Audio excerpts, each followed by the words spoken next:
Algebra II 4.8a, word problems using linear programming. And if you haven't seen the previous videos, 4.7a and 4.7b, we talked about how to solve and graph systems of linear inequalities.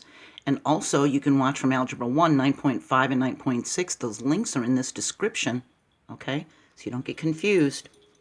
Mathematical models can be made to get the best results based on certain limits or constraints. We talked about constraints in the last video. A model may be created to maximize profits. That means get the highest profits. Or minimize costs, get the cheapest cost.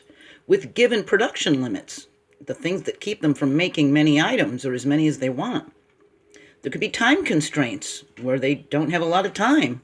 Or a specific allocation of resources. That means how they split the resources. So a model may be created for any of these reasons.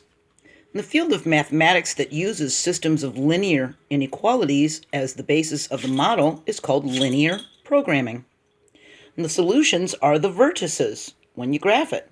More than one vertex may have the same result in the same ordered pairs, so it's no big deal if that happens, okay?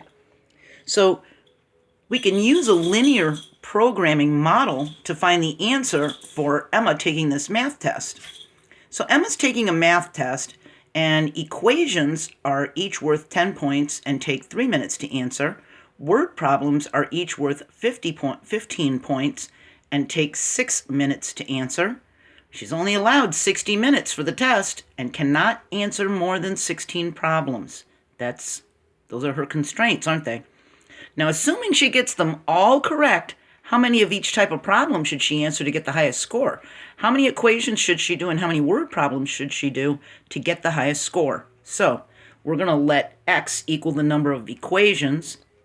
We're going to let y equal the number of word problems. And I could have done E and W for equations and word problems, but we're going to stick with x and y, okay?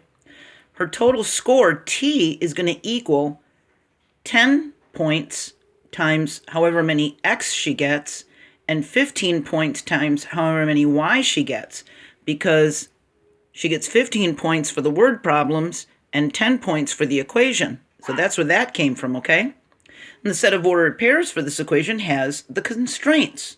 Here they are. The number of problems cannot be more than 16, so she can only answer up to 16 of them. So x and y is less than or equal to 16. Time cannot be more than 60 minutes. So 3x plus 6y is less than or equal to 60. Okay?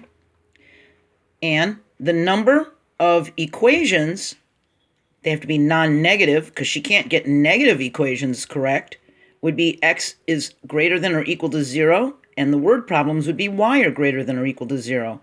Now we got the 3x and the 6y from the 3 minutes and 6 minutes for how long it's going to take, okay? That's where that came from. So now we have a system of 4 inequalities, and we can graph the vertices if there are any. So her total score is going to be T equals 10x plus 15y. That's the points for the equations and the points for the word problems. Her constraints are these 4 inequalities, and I'm color-coding them red, green, orange, and blue. We need to write each one in slope-intercept form with an equal sign. Then we need to graph them, find their vertices, and then multiply by these points. And we'll have our answers. So we do the first one. X plus y is less than or equal to 16. We set it to an equal sign. We find out that y equals negative x plus 16. That means she has a negative slope, so it's going to fall to the right. Positive slope rises to the right, right? So if there's an invisible 1 here, she's got a negative 1 over 1 slope, and it's going to hit the y-intercept axis. The b is going to be a 16. So we can put a dot at the 16 right here on the y-axis. Okay, there's 18, there's 16, there's 14, okay? And then it's going to have a slope of 1 to 1. So it's going to come down 1 and go over 1. And when we draw a solid line through this, we get this pink line. Now, because it said less than or equal to, we know it's a solid line, right? Because it includes it. Now we can do the green one, and we add a negative 3x to each side. We get 6y equals negative 3x plus 60. We divide each term by the 6 coefficient. We get y equals negative half x plus 10. So we know our slope is a negative 1 rise and 2 run, and it's going to hit the y-axis at 10. So we put a dot at the 10, and we do a negative 1 down and 2 over, and we draw a solid line for our green line because it's less than or equal to, so it includes it. And we now have 2 lines, this pink one and that green one.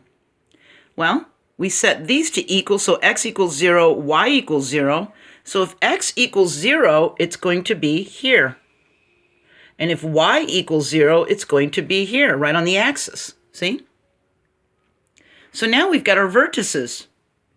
We've made a polygon. We've got a vertex here, here, here, and here. When we look at what the x and y points are, we've got a 0, 0 for here. We've got a 16, 0 for here. X is 16, y is 0. See that? We got a 12 and a 4.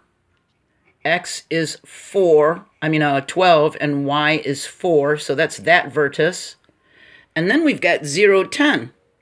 It's 0 on the x, but 10 on the y. And we made this polygon. See? Now, remembering that we need to multiply these by 10 and these by 15, because these are going to be the equations, and the green ones are going to be the word problems. See? So this gets 0 times 0, so that would be the minimum 0 points that she could get, right? This one would be 16 points times 10, so that'd be 160 points, and if she didn't do any word problems at all, just equations, if she did 12 equations and 4 word problems, she'd get 120 plus 60, that would be 180 points. That's the maximum. This one would be no equations and just 10 word problems. That would be 150 points. So it looks like she needs to do 12 equations and 4 word problems to get the most points, 180 points. See? So isn't it cool how we could use the vertices to help us? It's very important that you remember once you get to this point, you need to then multiply it by the values. That it's 10 points for an equation, 15 points for a word problem, okay? These XY ordered pairs are how many equations she needs to do. Then we needed to multiply it by what the equations were worth value-wise in points, okay? All right, our next video is going to be 4.8b, and we're going to talk about linear programming, and I have a theorem for you. I'm going to add this video to the Algebra II playlist, and of course, all these previous videos are going to be in this description, so you can just click on them. So if you're confused about what I just did, it's because you didn't watch 4.7a and 4.7b. You came in at the end of the movie. If you're really, really confused, go back to Algebra I and watch 9.5, 9.6. They're in this video's description. So it's very easy for you to just click, and you're watching, okay? All right, we're going to move on, and I'm going to give you a theorem, okay? I'll see you next video. Bye.